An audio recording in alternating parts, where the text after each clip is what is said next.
I'm Carla, I'm in Australia, Melbourne, and I love to talk about yarn, knitting and crocheting. I absolutely love them both.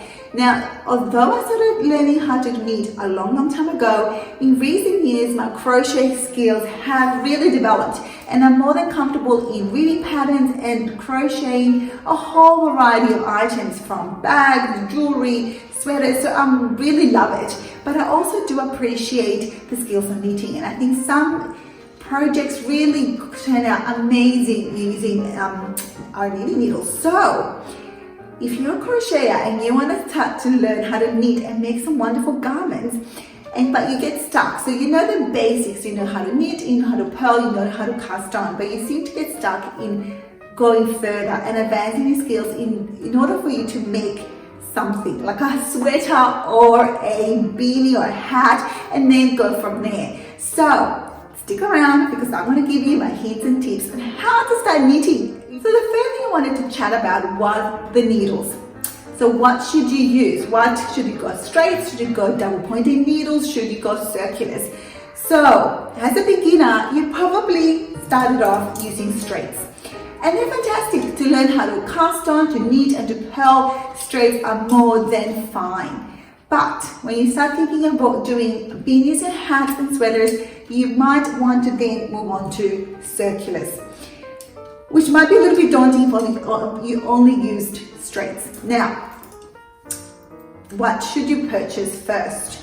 So if you've got a set of straights and you've practiced and you're knitting your pearls and you're quite confident, I do recommend to now move on to circulars because it will give you the flexibility in doing other items and garments. So that doesn't mean you're only going to work in the round when using circulars. By all means, I have actually given away a lot of my straights and have now just really using circulars, even if I'm working in rows rather than in the round. So they are just as handy and flexible as straights, actually even more flexible because you can do a lot more with them. So what brands should you use? So at the beginning, you don't want to fork out a lot of money for really expensive sets of knitting needles, which there are lots around, the Xiaogus, the Hi-Hi's, the Knit Pros, they all come in sets as well as many others, and it's a personal preference which one you choose. But if you want to start out and you just want to buy a couple of circulars, then if you go to your local craft store like Spotlight or Lincraft, if you're in Australia, then Addies are probably really great value and they're also really easy to use. So with crochet hooks, I found them, I was quite happy with metal hooks. I picked up a lot from Big W and I don't think they made a huge difference to my stitch definition. I found them okay to use no matter what kind of brand you bought. Maybe if you were crocheting for hours and hours, then maybe your fingers just start hurting. But with knitting, I did find that the actual needles did make a huge difference to your work. So you want to choose needles that are a little bit more smoother, pointier, so that because you're actually slipping off your stitches, so it will be incredibly hard. Some of the metal needles, they have no shine or no smoothness. It's really difficult to knit and slip your stitch to the next side. So I recommend, if you just want a really good value set of needles, circulars, that is, the Addies. Obviously they also sell them straight. You can find them in a lot of your craft stores. They come in different varieties. This is the lace style, which is in the gold, but it is smoother and you can see that it's much more pointier. So if you're starting out and you just want a set to give them a go, this is a good start on your Addies. Now, what size you choose, and obviously the size of your cord is also something you need to consider. So these ones are designed, I'm just looking at them now, they're quite long.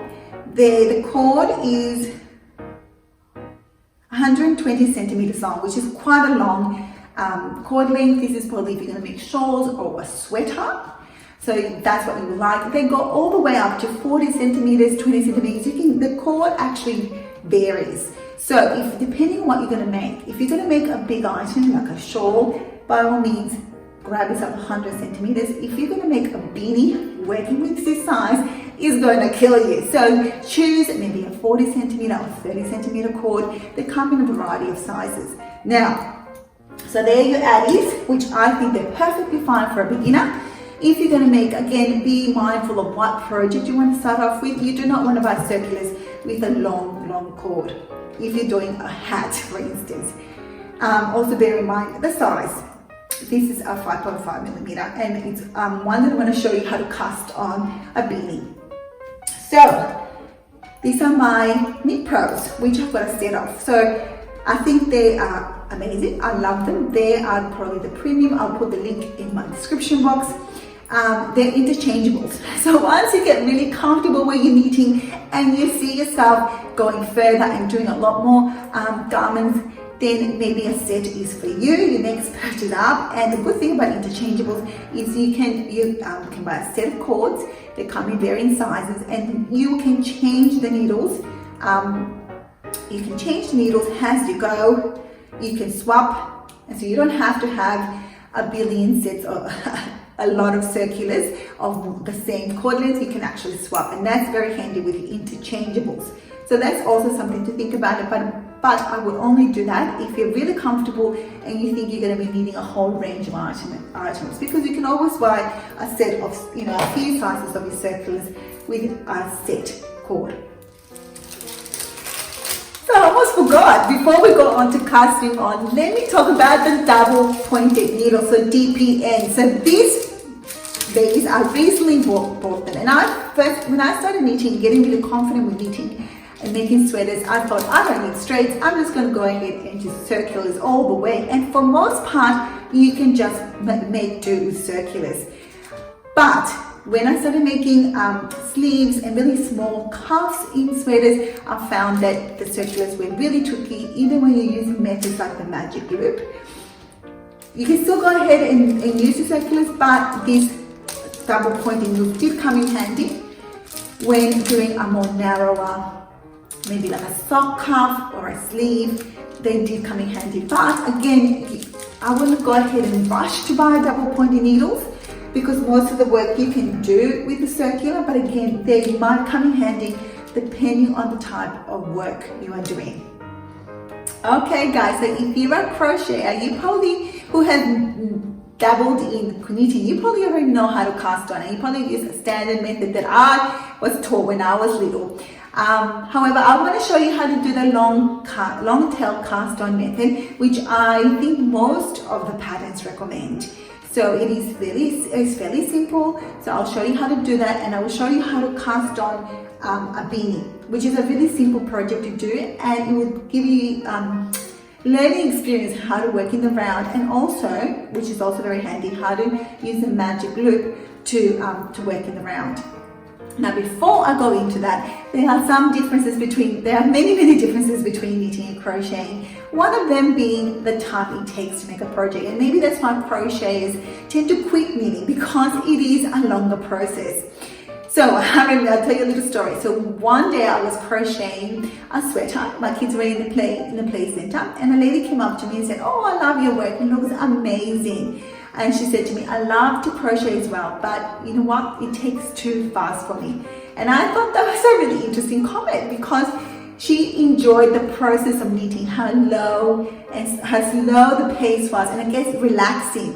And so if you're crocheting and you're getting frustrated with it, just remember, it is the process. Enjoy the process of knitting slower and working at a slower pace.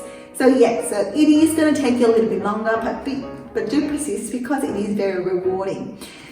Now, the other advantage of crocheting, the other advantage of knitting is that you use much less yarn.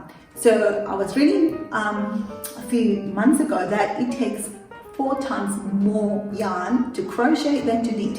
So that's a really big advantage in terms of knitting. So sometimes when I buy beautiful hand-dyed yarn and I only bought maybe 3 skeins, I know that it's going to have to be a knitted project, because I just won't have enough material to do a crochet item. So there are some obvious advantages of knitting. Again, my advantage of crocheting, it is that it's faster. It is much faster, and I guess the gratification of finishing an item is bigger in those terms. So Now, let's start casting on. So today I'm going to show you how to cast on a very simple beanie, my own design.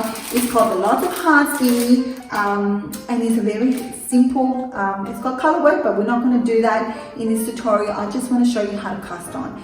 Now, what type of material should you start off with as a beginner? Obviously, wool and wool blends, cottons, anything really, I guess. I prefer natural fibers, although acrylics are just as fine.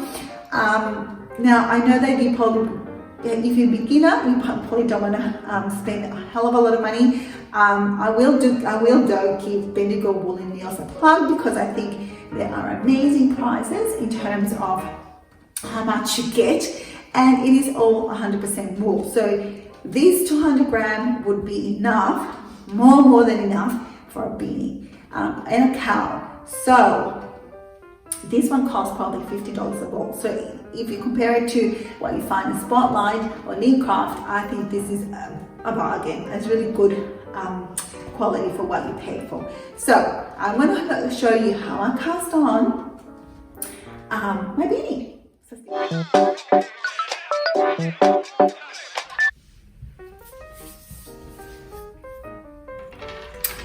Okay guys, let's learn how to cast on the long tail cast on method.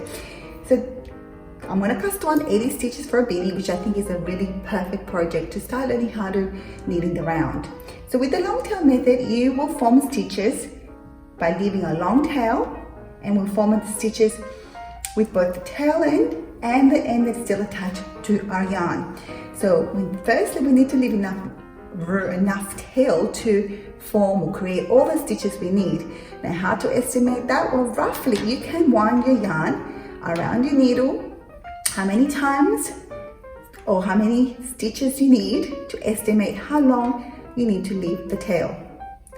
Okay, so let's say for 80 stitches, I calculated that I need quite a long tail. So let's start now. So we've got the tail end and we've got the end that is attached to the yarn. Let's first form a slip stitch, which if you're a crocheter, you know exactly what that means. Let's put that in our needle.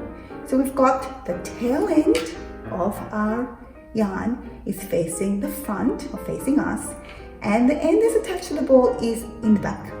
Okay, so with your ring finger and your middle finger, pinch your yarn, move to the bottom of move a little bit downwards, and with your pointer and your thumb, you're going to create like a triangle, and then you will bring your needle under and then over, and you formed one stitch.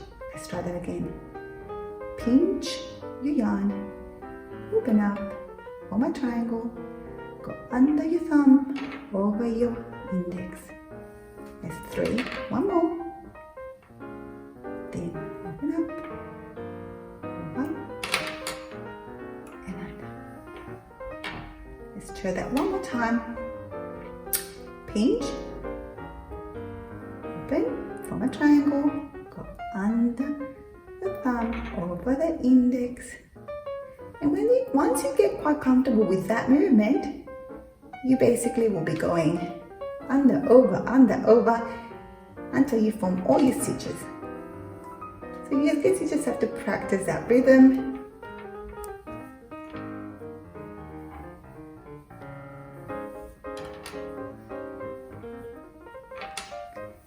And keep going guys. So I'll meet you when I've got 80 stitches on my needle. Okay guys, so I've cast on 80 stitches and I'm ready to join in the round. But as you can clearly see, my cords are way too big. The ends are not going to meet because it's a huge cord. So I'm going to show you a method called the magic loop method, where you can still use this size cord for a smaller project. Now of course you can start off with a smaller cord, that's totally fine, and it'll probably be easier for you. But in the long run, it's a really great method to know how to do, because you're not going to have cords of all different sizes. So it's good. Sometimes you'll have to adapt depending on the pattern you're using. So the magic loop method does come in handy guys.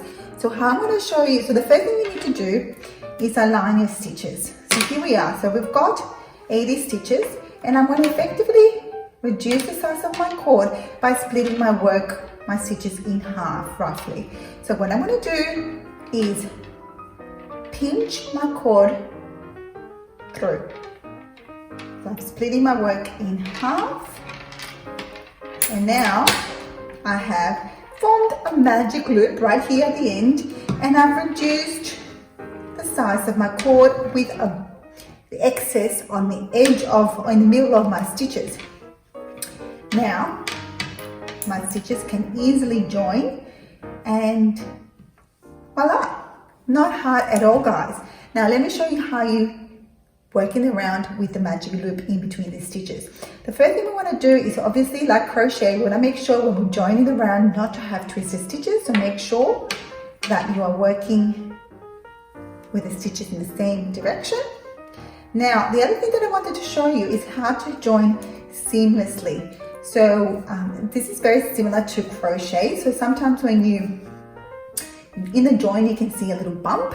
So to avoid this in knitting, there are very many ways you can do so, but I find the easiest is by adding an extra stitch, which I'm going to do that now. So I'm going to cast on one extra, so that will be 81, and transferring the extra stitch onto my left hand side needle. Make sure the tail doesn't get in the way. I'm going to transfer that left hand side needle, and I'm going to purl the first and the last stitch together. So I'm already reducing that stitch, and by doing that I've created a seamless join. Now we're ready. I can put my marker on. I like using these safety pins with the round bottoms. They're easy to put through my needle. Okay, so let's start creating this ribbing. So I'm going to do a knit one, purl one ribbing. I prefer these because I like quite a tight, firm ribbing. You can, some patterns call for K2P2 or K3P3, which means knit 3, purl 3. And I love knitted ribbings, I must say. I know you can create a very similar effect with crochet, but to be quite honest, I really like how neat the ribbing looks knitted. So I'm going to knit one, purl one, all the way to where the magic loop starts. And I want to show you how it's easily just how to continue knitting around with the magic loop. It's actually very easy. It does take a while to get used to, but again, as I said before, it's a really handy technique to know. All right, so we've come to our magic loop side of our work. Don't panic. This is what we do. So let's put our work down. We'll just pinch on the other side, guys. We get to this edge bit. Let's make sure our work is untwisted. All right, so what we're going to do is now pinch on the other side, just as simply as we did previously.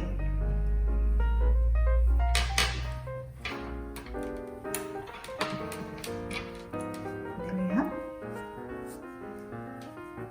Now, at the join, you might want to make sure that you're knitting a bit more tightly. And you can see that these are ridiculously long, so you definitely wouldn't start with this length, but again, as I said, you can still use the magic loop method. And there you are, you got to right at the end, and you just keep doing that, adjusting where you place your magic loop, and keep going, working in the round. So this works perfectly for beanies. That also is essential if you're going to work. So I'll keep going with that later on. So it's also essential if you're doing a sweater. So the magic loop method is also perfect for when you're making sweaters, where you start with the neckline and work down, doing increases as you work along to make room for the sleeves and your shoulders. So you will start off with obviously fewer stitches, and as you're working along, you're increasing. So if you start with a really small cord, that's fine, it will be fine when you're doing the neckline, but eventually your work will continue to grow. So it makes more sense to begin with a cord length that will accommodate all your stitches when you finish the increases. So this is where the magic loop is really, really handy. So as you can see, I'm working on my yoke, and I'm at the start of the round. And again, I will just pinch my work in the middle roughly. It doesn't have to be exact. Just like that.